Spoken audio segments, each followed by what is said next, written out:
Where would we be without it? Having dinner. Yeah.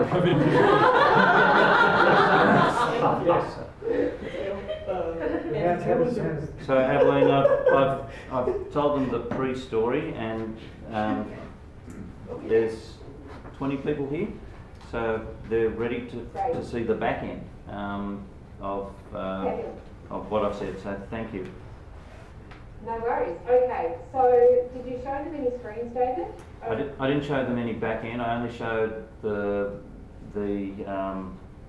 blog page, the landing pages through the forms they had to fill in. Okay, great. So thank you all for your patience. What a dog's breakfast to get on here tonight. But it's lovely to be here, and I'm going to take you through, I guess, the back end of what David explained up front. So his funnel was built a couple of years ago, and we've kind of tweaked and modified as we've gone along. Can you see my screen now? Yes. Yes. Great. So everyone can see the screen. So I'll take you into the back end. Obviously, what David showed you on the UPE website, which is where someone fills in that first web form, the David's free report, they go into the main funnel, and we call that David's coaching funnel.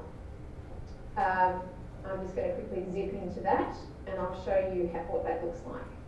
How do we get rid of the stuff at the top? I just drag it.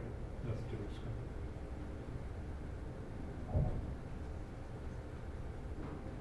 Doesn't drag.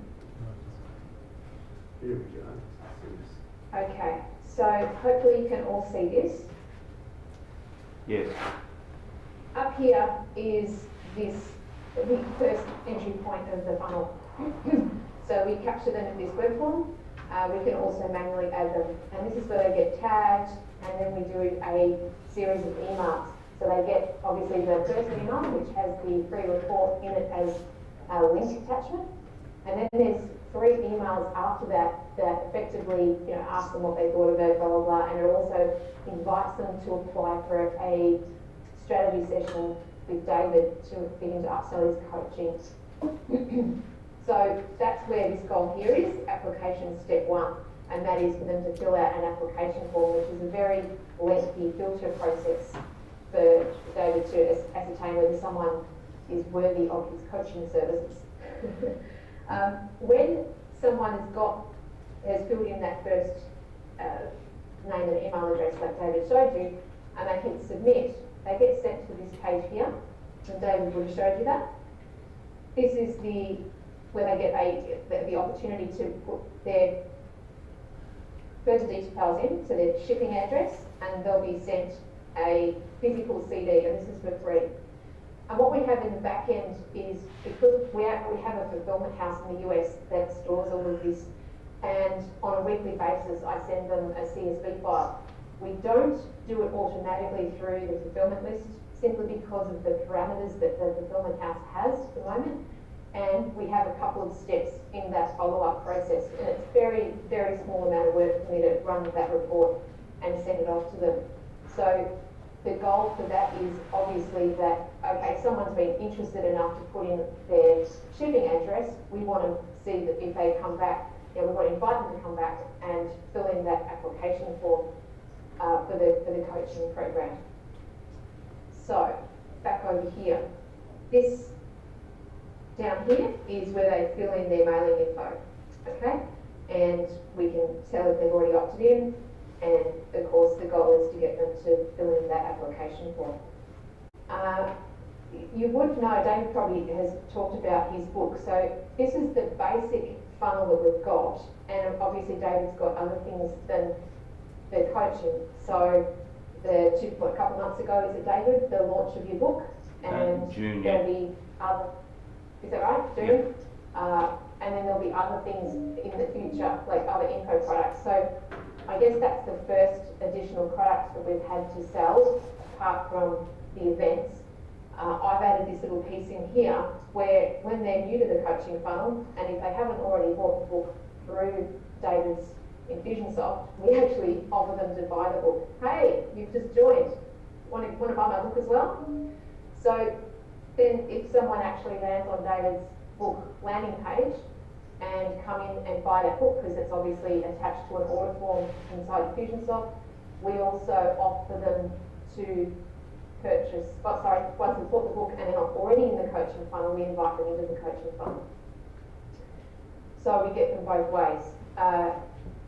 We're also in the process of transitioning to a new front-end website, and initially when we started, we found that obviously it was new early days and we were still looking at the numbers, but what we would do is when someone opted in for David's free report, we would also say, hey, if you want to subscribe to David's blog, and invite them to do that on the blog site.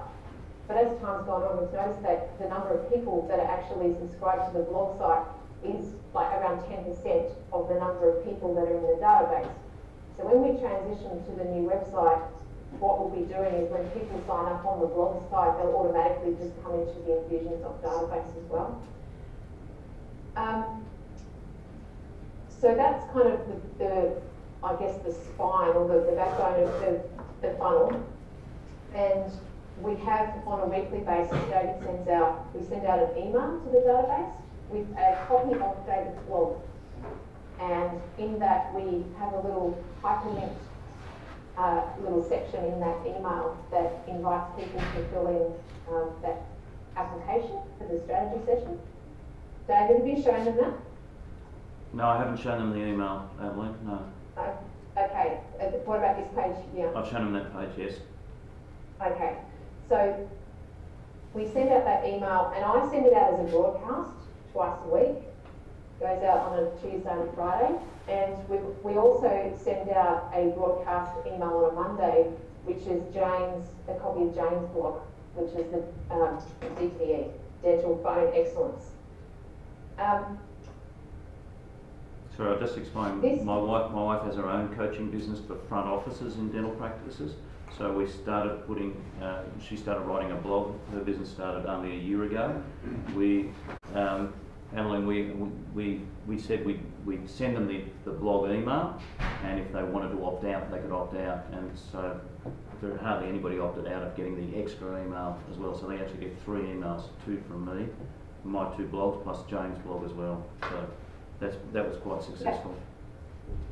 Yeah, it has been, and I want to show you the stats. So down here you'll see a little box here. I've got database segments, and these numbers are all current, so that means it doesn't include anybody who's unsubscribed. And of course the numbers are starting to tell us a story, but just quickly, Jane's email blog list is 2013. It was very, very close to David's of 2075. So like David said, not many have unsubscribed there. Whereas the main database has a total of 3,050. And you go, well, wow, there's a whole 1,000 gap there. And that could be, any number of reasons. People joined the database to watch a webinar. Maybe they didn't sign up for the coaching funnel, or they bought a book. And I guess that the next step is going to be sending the people that are not currently getting David's email blog an email offering them to. So there's a whole 1,000 people there. Those 1,000 that don't get David's email still get the invites to webinars and the invites to the workshops, etc.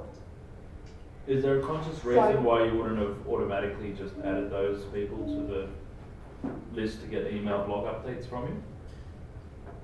We made a decision early that we wanted to let people know, so we weren't just going to send them two emails a week without asking them.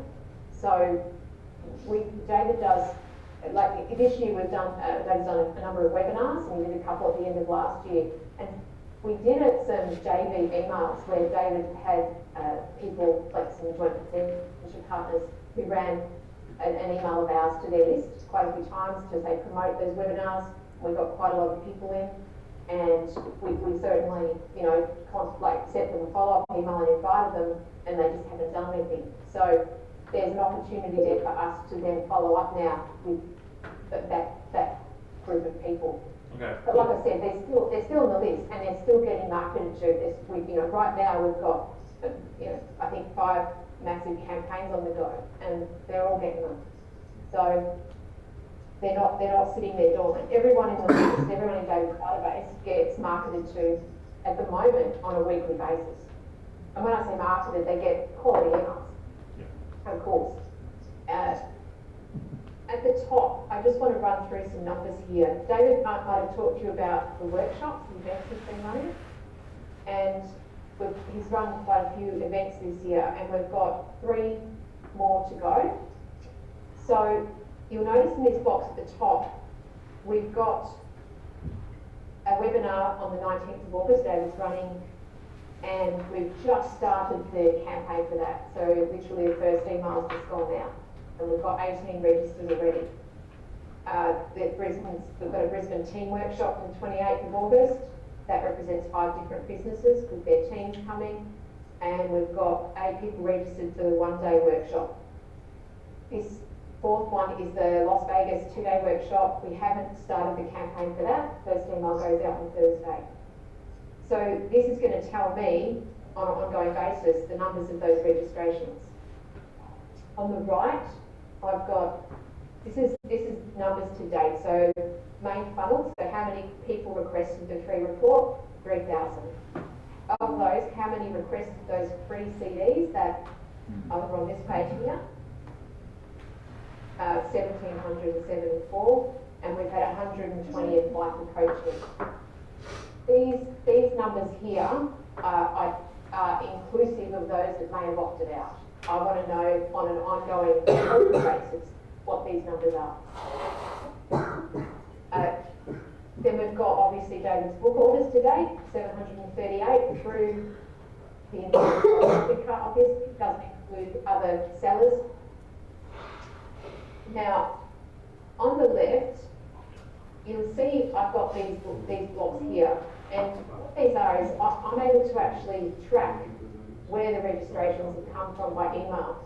And we do this especially when David's copywriter might want some feedback or some stats on the success of his writing, because David engages a copywriter to write a lot of the emails and the sales copy.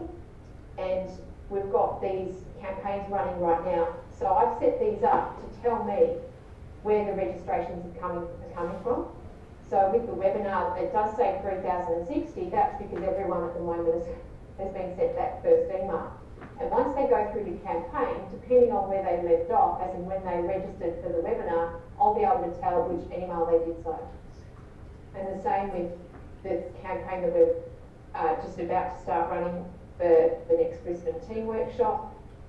And we're running another campaign, just the last one to the database for the 1-day workshop at the end of August. And of course down here, this is the Las Vegas one. So you can see we've got 11 emails in this campaign. It's a bit of a monster. And that was fun setting up. Then I'll be able to see, what the numbers are down there. So who registered from which email. And I've actually got further analysis within the emails, because some emails have got 3 links in them, some of them have got 5. And I'll be looking at which emails got, which links in each of the emails got the most clicks. And I'll report that back to the copywriter.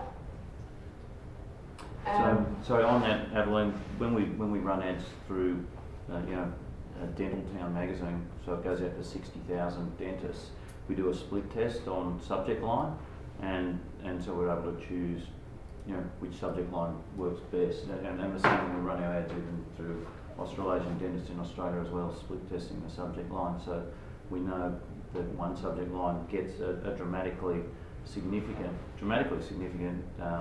open rate than others. So we measure that. Exactly. So that's right. I just want to finish this section. So the database segments, these are stats that I like to see. So how many people so far in David's database have attended a webinar? We're still current.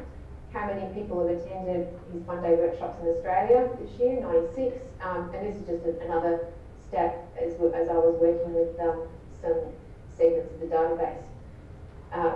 Coaching funnel, that tells me after people sign up for the free report and we send the email, how many are opening the emails, clicking the application. This just gives me some ongoing stats since October last year when I put these movers in place.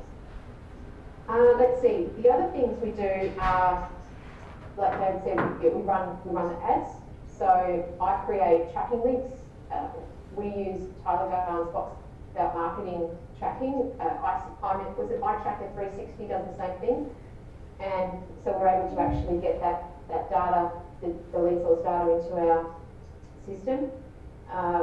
We run JV emails, so David's got a few different people that send emails off for us and vice versa. We do the same thing, and we get quite a good response from those lists.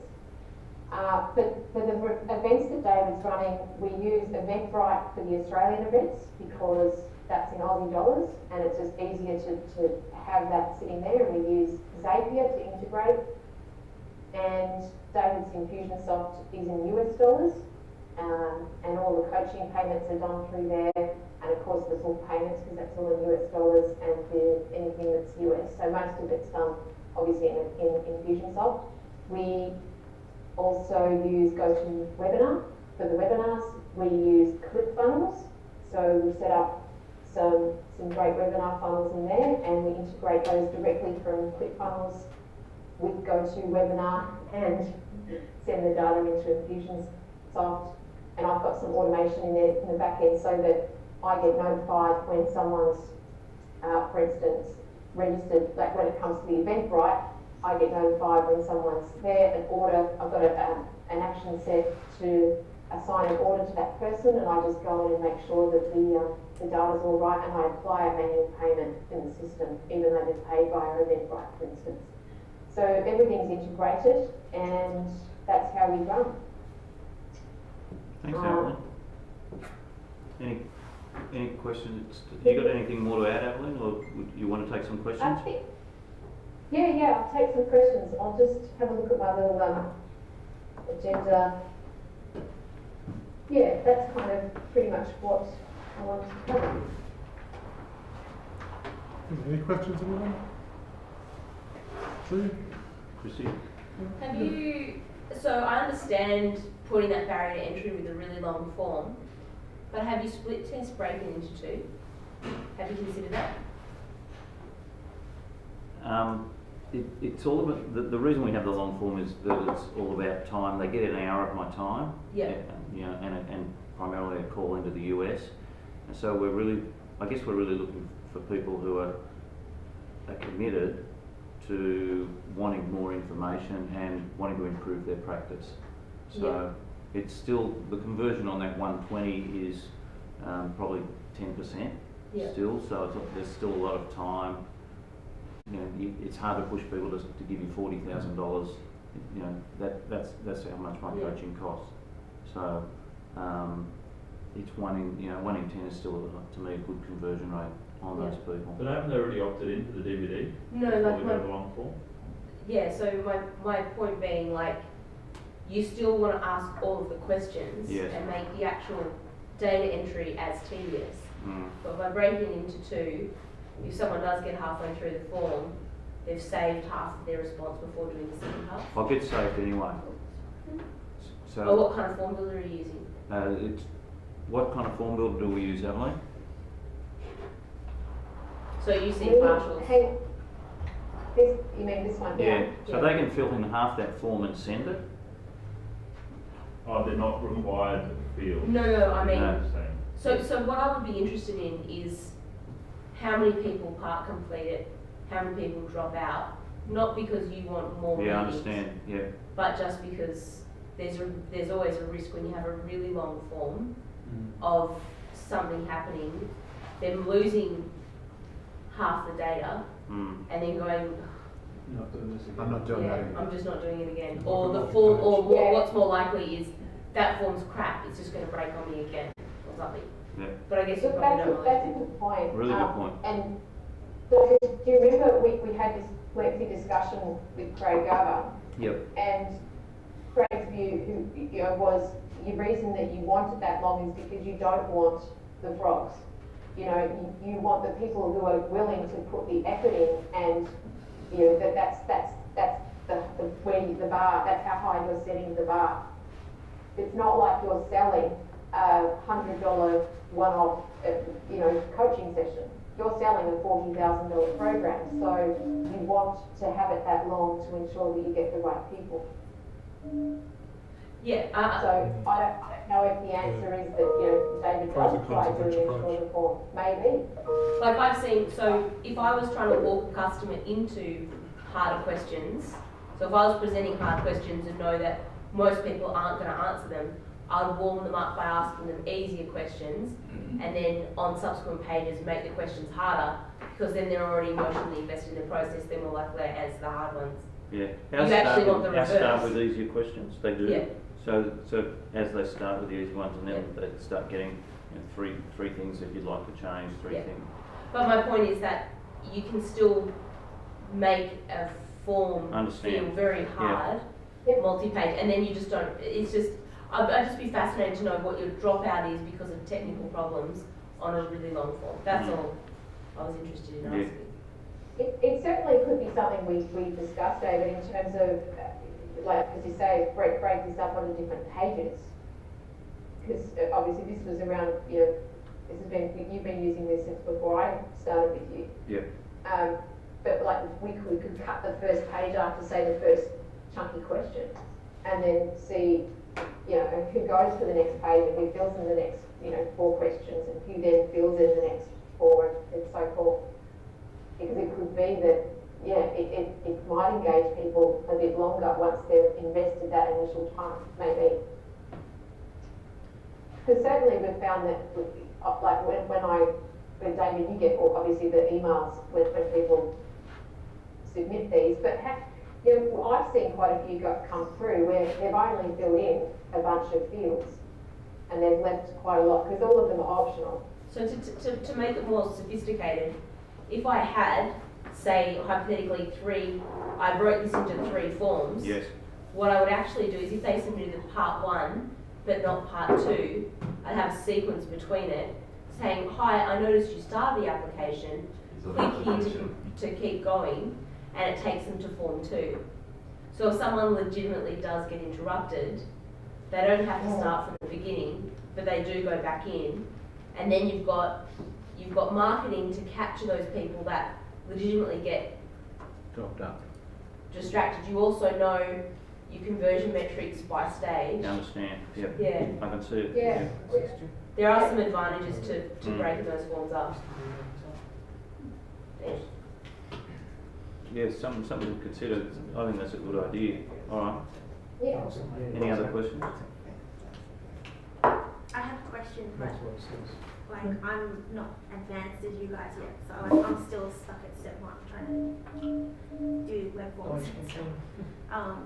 But hopefully I get there. So I don't know, like, can I ask a very basic question? Sure. Again? Is that okay?